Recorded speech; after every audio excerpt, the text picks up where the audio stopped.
Pois agora ímonos ata o Concello de Melón, saudamos a seu alcalde, Emilio Díaz. Que tal, como estamos, Emilio? Boas.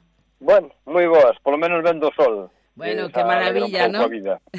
Sí, sí, vai sendo hora tamén. Alegra moito, ou non? Moito, moito, moito, Moito, moito, moito. sí. Aunque, mira, se xamos igual de pobres, aunque teñamos que Ben, traballar igual, aunque as sí, circunstancias sean as mesmas, un pouquiño de sol, que ademais é gratis, ven de maravilla. se ve a vida con outra alegría. Eso é certo. Bueno, imos a falar de actualidade do Concello de Melón. Claro que sí, neste caso gustaríame saber como está a situación do plan de ordenación municipal. Bueno, pois realmente me encuentro en unha situación preocupante.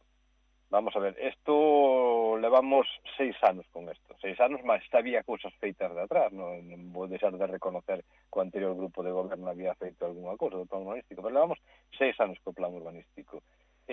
O problema deste plan urbanístico é que, de alguna maneira, ou casi dunha maneira importante, vai dar cobertura a casi 20 e tantas casas, sin casi, máis de 20 casas que están denunciadas por estar sin rematar e estar dentro de suelo rústico al non existir un plan urbanístico. Estas 20 e tantas casas foron denunciadas, según dicen os mentideros polo pueblo, por un concejal do Partido Popular.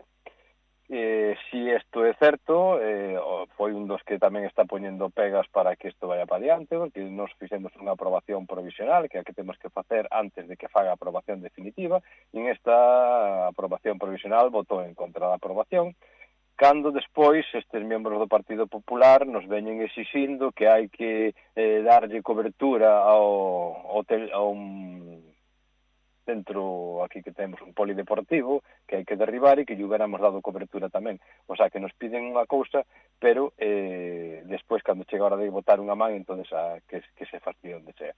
E despois volvemos ao mismo. Isto foi unha situación que foi pouco a pouco, hasta que chegamos a ter unha reunión en Santiago coa Dirección Xeral de Urbanismo, na cual nos puseron unhas condiciones que creo que aceptamos absolutamente todas, que seguimos o que nos dixeron e chegado o momento nos dixeron, se cumplides isto non hai ningún tipo de problema.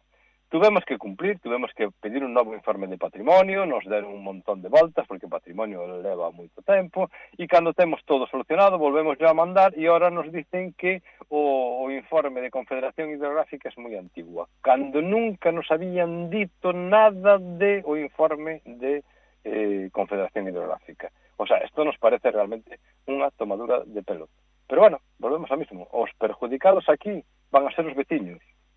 Parece que me queren perjudicar a mí como alcalde, pero que los que van a ser finalmente os perjudicados van a ser os veciños. E aceptamos absolutamente todo. Hasta nos dixeron, non podedes ter plan terreno industrial por culpa de Confederación. O sea que o único que lles molestaba en aquel momento de Confederación era o terreno industrial. Retiramos o terreno industrial. Bueno, ahora chega a hora da verdad e que lle parece moi antigo o informe de Confederación Hidrográfica. Xa non nos queda prácticamente tempo. Un dos temas tamén que preocupa e moito na zona é o tema da flavescencia. De feito, se piden medidas por parte do Partido Socialista, incluso a Xunta, non? Cal é o voso posicionamento neste tema? Vamos a ver, aquí hai que tomar medidas, evidentemente. Estamos en unha zona vitivinícola extraordinaria, con unos produtos extraordinarios, e nos vamos a encontrar pues eso, un insecto que va a dar problemas ou que está dando graves problemas e que, según me contan a mí, quen entende destas cosas, eu non son entendido destas cosas, é que a Xunta de alguna maneira, non, obliga a unha desinsectación das viñas, pero o problema parece ser que non está aí. O problema está nos ermos, e os ermos van a seguir sin tratar e van a seguir sendo a cuna do proceso, por lo tanto, por aí non vai a historia. Despois, habría que tener en conta tamén o feito de xente que se está dedicando a vino ecolóxico. O vino ecolóxico, evidentemente, non pode utilizar este tipo de produtos.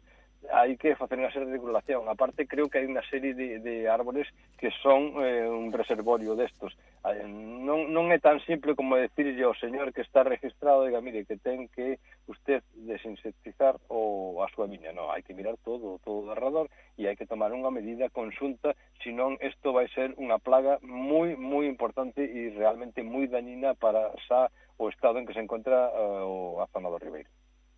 Moi ben, pois nada, Emilio, graciñas polo teu tempo, como sempre, falamos. Graciñas a vos, vamos a disfrutar logo. un poquinho do día. Un saludo. Gracias. Saludo.